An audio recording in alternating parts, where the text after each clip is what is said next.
શું હાલચાલ છે મિત્રો? ચાલો જાણીએ ગુજરાતના 25 મહત્વના સમાચાર. સૌરાષ્ટ્રના ગ્રામ્ય પંથકોમાં સાર્વત્રિક હળવા વરસાદી ઝાપટા.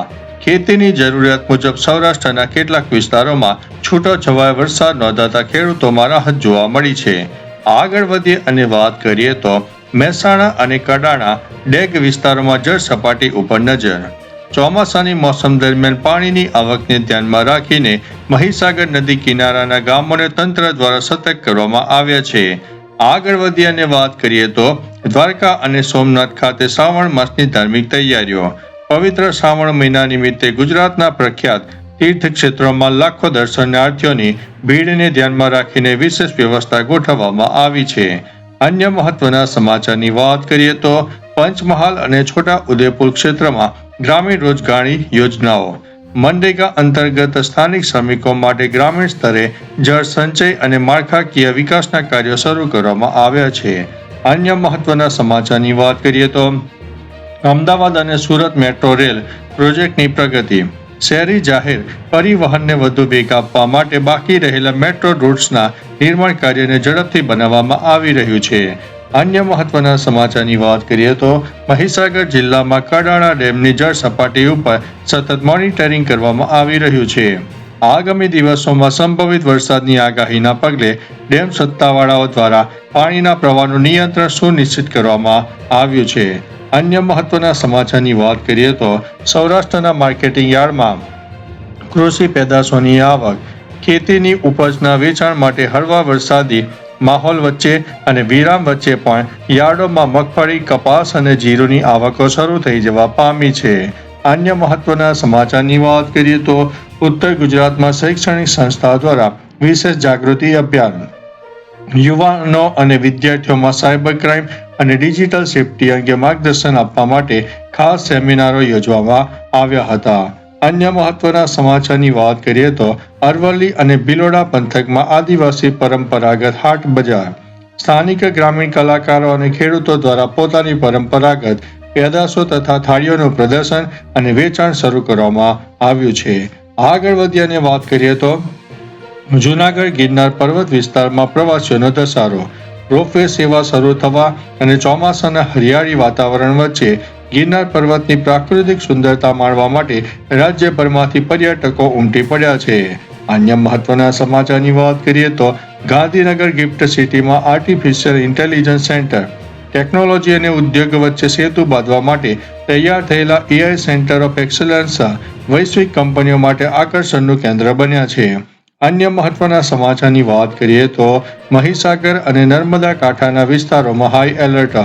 ઉપરવાસમાંથી છોડાતા પાણીને ધ્યાનમાં રાખીને નદી કાંઠાના ગ્રામ્ય વિસ્તારોના લોકોને સુરક્ષિત અંતરે રહેવા માટે તંત્ર દ્વારા સૂચના આપી દેવામાં આવી છે. આગળ વધી અને વાત કરીએ તો ભાવનગર મહાનગરપાલિકાની પ્રશાસનિક કામગીરી. નાગરિકોની રજૂઆતો બાદ મહાનગરપાલિકા તંત્ર દ્વારા મુખ્ય માર્ગો પરના મસમોટા ખાડાઓ પૂરવા માટે પેચવર્કની કામગીરી યુદ્ધના ધોરણે શરૂ કરવામાં આવી છે. અન્ય મહત્વના સમાચારની વાત કરીએ તો સુરેન્દ્રનગર જિલ્લામાં પાણી ભરવાની સમસ્યા સામે રોષ. ચોમાસાની સિઝનમાં નગરપાલિકા વિસ્તારોના ખુલ્લા પ્લોટો અને નીચાણવાળા વિસ્તારોમાં પાણી ભરાવાની સ્થાનિકો મુશ્કેલીમાં મુકાયા છે. અન્ય મહત્વના સમાચારની વાત કરીએ તો રાજકોટમાં નકલી ચીઝ અને પનીર ઉપરાંત ખાદ્ય પદાર્થો સામે દરોડા. ફૂડ વિભાગ દ્વારા રાજ્યવ્યાપી સઘન ચેકિંગ હાથ ધરીને હાનિકારક એનાલોગ ડેરી પ્રોડક્ટ્સનો નાશ કરવામાં આવ્યો છે. આગળ વધી અને વાત કરીએ તો વડોદરા અને આસપાસના ગ્રામ્ય વિસ્તારોમાં રેલવે ઓવરબ્રિજની કામગીરી. પ્રવાસીઓની સુવિધા માટે નિર્માણાધીન રેલવે ફાટક મુક્ત પ્રોજેક્ટ નિર્ધારિત સમયપત્રક મુજબ આગળ વધી રહ્યા છે. અન્ય મહત્વના સમાચારની વાત કરીએ તો અમદાવાદમાં સિનેમા જગતની નવી પહેલ. ગુજરાતના યુવા કલાકારો અને ડિજિટલ ક્રિએટર્સ માટે મનોરંજન ક્ષેત્રે નવી પ્રોડક્શન વિન્ડોઝ અને સ્ટુડિયો દ્વારા પ્લેટફોર્મ પૂરું પાડવામાં આવી રહ્યું છે. અન્ય મહત્વના સમાચારની વાત કરીએ તો કચ્છના ખાવડા રિન્યુએબલ એનર્જી પાર્કની મુલાકાત. વિદેશી રાજદ્વારીઓ અને ટેકનોલોજી નિષ્ણાતોએ કડક સોલાર વિન્ડ પાવર પ્રોજેક્ટની મુલાકાત લઈને તેની ક્ષમતાની પ્રશંસા કરી છે.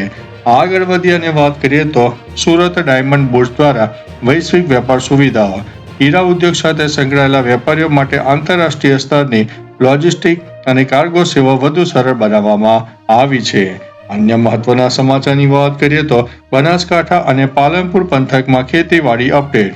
ઉત્તર ગુજરાતમાં સાર્વત્રિક વરસાદ બાદ ખેડૂતો દ્વારા કઠોળ અને ખરીફ પાકની વાવણી અને નિંદામણની કામગીરી વેગવંતી બની છે. આગળ વધી અને વાત કરીએ તો સિંહોના રક્ષણ માટે ખાસ આંબરડી સફારી પાર્ક પ્રોજેક્ટ. માનવ વસ્તી તરફ આવી જતા હવે સિંહો હુમલા કરતા સિંહોના કાયમી પુનર્વસવાટ માટે વન વિભાગ દ્વારા 100 હેક્ટરમાં વિશેષ નિવાસસ્થાન બનાવવાનો મોટો નિર્ણય લેવામાં આવ્યો છે.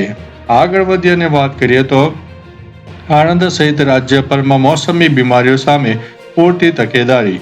ચોમાસાની ઋતુમાં વધતા ફીવર અને મેલેરિયા અને ડેન્ગ્યુના કેસોમાં ધ્યાનમાં રાખીને આરોગ્ય વિભાગ દ્વારા વિશેષ સર્વે અભિયાન શરૂ કરવામાં આવ્યું છે. આગળ વધી અને વાત કરીએ તો નવસારીમાં અતિવૃષ્ટિ અને નુકસાની. નવસારી પંથકમાં ધોધમાર વરસાદના કારણે અંદાજિત 1,000 કરોડ રૂપિયાના વિકાસીય તથા માળખાકીય કાર્યોને વ્યાપક નુકસાન પહોંચ્યાના અહેવાલો મળી રહ્યા છે. અન્ય મહત્વના સમાચારની વાત કરીએ તો અમદાવાદ મ્યુનિસિપલ કોર્પોરેશન સામે જન આક્રોશ. શહેરમાં છેલ્લા કેટલાક દિવસોથી પડેલા ભારે વરસાદ અને ખરાબ માર્ગોને કારણે હજારો ખાડા પડતા સ્થાનિક નાગરિકો અને વાહન ચાલકોમાં રોષ જોવા મળી રહ્યો છે. આગળ વધી અને વાત કરીએ તો અમદાવાદ એરપોર્ટ ઉપર સોનું જપ્ત. જેદાથી ફ્લાઇટ દ્વારા અમદાવાદ આવેલા મુસાફરના શરીરમાં છુપાવીને લાવવામાં આવેલા અંદાજિત 65 લાખ રૂપિયાની કિંમતનું સોનું કસ્ટમ વિભાગે પકડી પાડ્યું છે. અન્ય મહત્વના સમાચારની વાત કરીએ તો ડેટા સેન્ટર પોલિસી 2026-29 જાહેર.